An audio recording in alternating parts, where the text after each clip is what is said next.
అందరికీ నమస్కారం అండి. Welcome to astro today.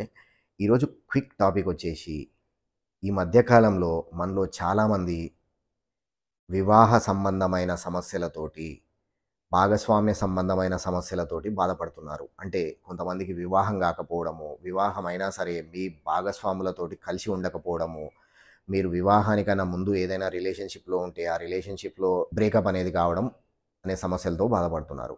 అయితే ఈ సమస్యలు మీ జీవితంలో ఉంటే మీరొక ముఖ్యమైన 2 పరిహారాలు గుర్తుపెట్టుకోండి. ఒకటి ఏంటి అనంటే, సోమవారం రోజు ఒక పురాతనమైనటువంటి శివాలయంకు వెళ్ళి అక్కడ శివపార్వతుల పూజ చేయండి. శివునికి తెల్లటి పుష్పాలు, ఆవు పాలు, విభూతితో అభిషేకం చేయండి.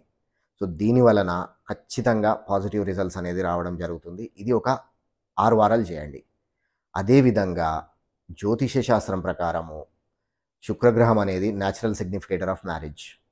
అయితే ప్రతి శుక్రవారము తెల్లటి వస్త్రాలు, తెల్లటి స్వీట్స్ అనేవి అనాథ బాలికలకు, అంటే ఏదైనా అనాథ శరణాలయంకెళ్ళేసి అక్కడ అనాథ బాలికలకు, పెళ్లి గాని బాలికలకు తెల్లటి వస్త్రాలు, తెల్లటి స్వీట్స్ డొనేట్ చేయండి. ఇది కూడా ఒక 6 శుక్రవారాలు చేయండి. చేసిన తర్వాత మీకు ఖచ్చితంగా పాజిటివ్ రిజల్ట్స్ అనేది రావడం జరుగుతుంది. మీరు ఈ పరిహారాలు చేసిన తర్వాత మీకు రిజల్ట్స్ అనేవి ఎలా ఉన్నాయో మా కామెంట్స్‌లో మెన్షన్ చేయండి. ఈ రోజుకొచ్చేసి ఇది క్విక్ రెమెడీ అండి. I'll see you tomorrow.